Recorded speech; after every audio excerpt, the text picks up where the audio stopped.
আসসালামু আলাইকুম, সকলকে স্বাগতম আমার মায়ের চ্যানেলে।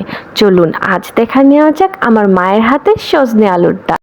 প্রথমে কড়ায় হাফ কাপের মতো সয়াবিন তেল নিয়ে এতে 1 কাপের মতো পেঁয়াজ কুচি 8 থেকে 10টি কাঁচামরিচ দিয়ে ভালো মতো কিছুক্ষণ নেড়েচেড়ে হালকা ভেজে নিতে হবে।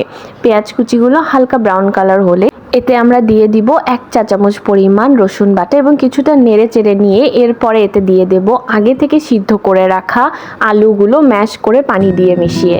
এরপর সব উপকরণগুলো একসাথে নেড়ে চেড়ে এর মধ্যে দিয়ে দিব 1 চা চামচ পরিমাণ হলুদের গুঁড়ো, 1 চা চামচ পরিমাণ জিরের গুঁড়ো এবং স্বাদ মতো লবণ।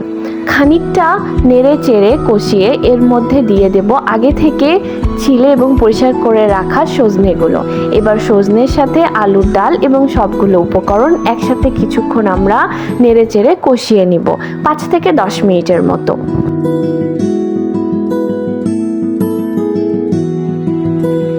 দশ মিনিট কষিয়ে নেওয়ার পর এর মধ্যে আমরা দিয়ে দিব 3 থেকে 4টি টমেটো স্লাইস করে।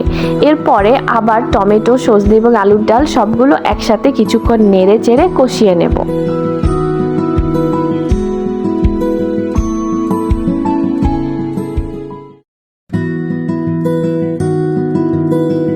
5 মিনিট সবগুলো কষিয়ে নেওয়ার পরে এতে আমরা 2 কাপ পরিমাণ পানি দিয়ে দেব।